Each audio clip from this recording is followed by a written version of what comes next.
ರಥಸಪ್ತಮಿ ಸೋಮವಾರದಿಂದ ಶನಿವಾರ ಸಂಜೆ 6 ಗಂಟೆಗೆ. ಅವರು ಒಂದು ಮುಖ್ಯವಾದ ವಿಷಯ ಹೇಳಿದ್ರು, ಅದನ್ನ ಕೇಳಿ ನನಗೆ ಆಶ್ಚರ್ಯ ಆಯ್ತು. ಏನ್ ಹೇಳಿದ್ರು ಡಾಕ್ಟರ್? ಅವರು ನಿನ್ ಬಗ್ಗೆ ಏನು ಹೇಳಲಿಲ್ಲ, ಹಾಸಿನಿನ ಹುಡುಗಿ ಬಗ್ಗೆ ಮಾತ್ರ ಹೇಳಿದ್ರು. ಹಾಸಿನಿನ? ಅವಳು ಒಂದು ಅನಾಥ ಹುಡುಗಿ ಅಂತೆ. ನಿನ್ ಪಿಜಿನಲ್ಲಿ ಅವಳು ಅಡಿಗೆ ಕೆಲಸ ಮಾಡ್ಕೊಂಡಿದ್ಲಂತೆ. ಅವಳು ಓದಿನ ಖರ್ಚು, ಜೀವನದ ಖರ್ಚು ಎಲ್ಲನೂ ಸುರಭಿನೇ ನೋಡ್ಕೋತಾ ಇದ್ಲು ಅಂತ ಹೇಳಿದ್ರು. ಅವಳು ಕೂಡ ಸುರಭಿ ತರನೇ ಮಾತಾಡೋದು, ಸುರಭಿ ತರನೇ ಡ್ರೆಸ್ ಮಾಡ್ಕೊಳ್ಳೋದು, ಹಾಸ್ಟೆಲ್ ಯಾರಿಗೇ ಫೋನ್ ಬಂದ್ರು ನಾನೇ ಸುರಭಿ ಅಂತ ಹೇಳ್ತಾ ಇದ್ಲಂತೆ. ಹಾಸಿನಿ ಯಾರು ಅಂತ ಗೊತ್ತಾ ನಿನ್ಗೆ? ಇಲ್ಲ ಡಾಕ್ಟರ್, ಹಾಸಿನಿ ಅನ್ನೋ ಹೆಸರನ್ನೇ ನಾನು ಕೇಳಿಲ್ಲ. ತೀರಾ ಹೊಸದಾಗಿ ಅನ್ನಿಸ್ತಾ ಇದೆ. ಆದ್ರೆ ಹಾಸಿನಿಗೆ ಇತ್ತೀಚೆಗೆ ಒಂದು ಆಕ್ಸಿಡೆಂಟ್ ಆಗಿ ತಲೆಗೆ ಏಟ್ ಬಿದ್ದು ತಾನು ಯಾರು, ತನ್ನ ಐಡೆಂಟಿಟಿ ಏನು, ತಾನು ಎಲ್ಲಿದ್ದೆ ಅನ್ನೋದನ್ನ ಮರ್ತ್ಬಿಟ್ಟಿದಳಂತೆ. ಅಲ್ಲ ಡಾಕ್ಟರ್, ನನಗೆ ಹಾಸಿನಿ ಯಾರು ಅಂತಾನೆ ಗೊತ್ತಿಲ್ಲ. ನೀವು ನೋಡಿದ್ರೆ ಅವಳಿಗೆ ಆಕ್ಸಿಡೆಂಟ್ ಆಗಿರೋದ್ರ ಬಗ್ಗೆ ನನ್ನ ಹತ್ರ ಹೇಳ್ತಿದ್ದೀರಲ್ಲ. ಡಾಕ್ಟರ್, ನಾನು 3 ವರ್ಷ ಪಿಜಿಲಿದ್ದೆ, ಆದ್ರೆ ಈ ಹಾಸಿನಿ ಅನ್ನೋ ಹೆಸರನ್ನ ನಾನು ಯಾವತ್ತೂ ಕೇಳಿಲ್ಲ. ಇಷ್ಟಕ್ಕೂ ಈ ಹಾಸಿನಿ ಯಾರು ಡಾಕ್ಟರ್? ನಿನಗೆ ಸುರಭಿ ಬಗ್ಗೆ ಎಲ್ಲ ಚೆನ್ನಾಗಿ ಗೊತ್ತಿದೆ, ಆದ್ರೆ ಹಾಸಿನಿ ಯಾರು ಅಂತ ಗೊತ್ತಿಲ್ಲ ಅಲ್ವಾ? ಆ ಹಾಸಿನಿ ಬೇರೆ ಯಾರು ಅಲ್ಲ, ನೀನೇ.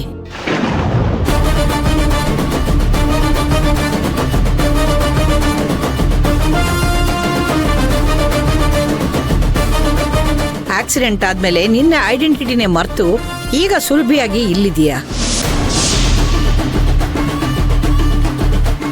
ಸುರಭಿ ಹಾಗೆ ಮಾತಾಡ್ತಾ, ಅವಳು ಹಾಗೆ ಡ್ರೆಸ್ ಮಾಡ್ಕೊತಾ ನೀನು ಈಗ ಸುರಭಿನೇ ಆಗ್ಬಿಟ್ಟಿದ್ಯಾ. ನಿಜ ಹೇಳ್ಬೇಕು ಅಂದ್ರೆ ನೀನು ಸುರಭಿ ಅಲ್ಲಮ್ಮ, ಹಾಸಿನಿ. ಸುಳ್ಳು! ನೀವ್ ಸುಳ್ಳು ಹೇಳ್ತಿದ್ದೀರಾ ಡಾಕ್ಟರ್? ಎಲ್ಲ ಸುಳ್ಳು. ನಾನಿದ್ದಿದ್ ಪಿಜಿನಲ್ಲಿ ಹಾಸಿನಿ ಅನ್ನೋರು ಯಾರು ಇರ್ಲೇ ಇರ್ಲಿಲ್ಲ. ನಾನ್ಯಾಕೆ ಸುರಭಿ ತರ ಆಕ್ಟ್ ಮಾಡ್ಲಿ? ನಾನ್ಯಾಕೆ ಸುರಭಿ ತರ ಡ್ರೆಸ್ ಮಾಡ್ಕೊಳ್ಳಿ? ನೀವ್ ಯಾವ್ದೋ ಕಟ್ಟು ಕತೆ ಹೇಳಿ ನನ್ ವ್ಯಕ್ತಿತ್ವನೇ ಕಿತ್ಕೋತಾ ಇದ್ದೀರಾ. ನಾನೇ ಸುರಭಿ, ನಾನೇ ಸುರಭಿ. ಸೂರ್ಯವಂಶದ ಸೊಸೆ ನಾನೇ, ಸೂರ್ಯವರ್ಧನ್ ಧರ್ಮ ಪತ್ನಿ ನಾನೇ, ಸುರಭಿ ನಾನೇ. Cool cool cool cool down Surabhi, cool down. ಯಾಕೆ ಇಷ್ಟೊಂದು ಎಕ್ಸೈಟ್ ಆಗ್ತಾ ಇದೀಯಾ? ಇದು ಒಂದು ಕಟ್ಟು ಕತೆ. ನಿಜ ಹೇಳ್ಬೇಕು ಅಂದ್ರೆ ಹಾಸಿನಿ ಪದ್ಮಕಲಾ ಅವ್ರ ಮಗಳು. ಅವಳಿನ್ನೂ 8ನೇ ಕ್ಲಾಸಲ್ಲಿ ಓದ್ತಾ ಇದ್ದಾಳೆ. ಅವಳು ಚಿಕ್ಕ ಹುಡುಗಿಯಾಗಿದ್ದಾಗ ನಿನ್ನೋಳು ತುಂಬಾ ಹಚ್ಕೊಂಡಿದ್ಲಂತೆ.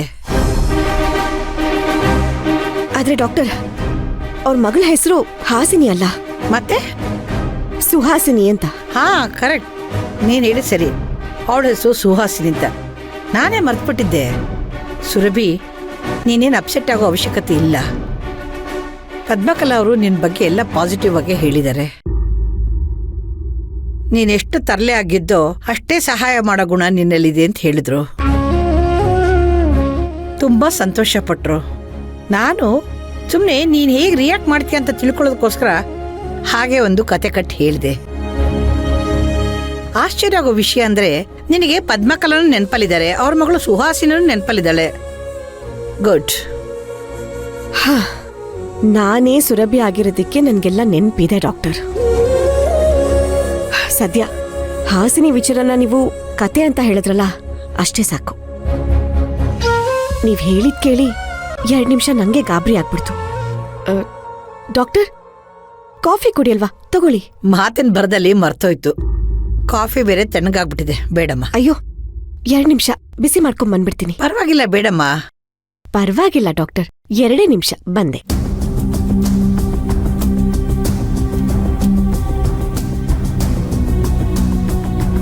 ಇವಳಲ್ಲಿ ಸಮಸ್ಯೆ ಇದೆ, ಖಂಡಿತವಾಗ್ಲೂ ಇದೆ.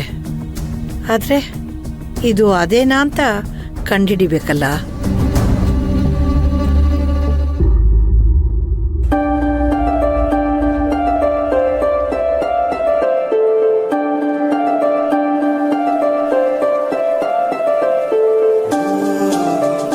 ಶಿವಾನಿ, ಈ ಚಳಿಯಲ್ಲಿ ಎಲ್ಲಿ ಕರ್ಕೊಂಡು ಹೋಗ್ತಾ ಇದೀಯಾ?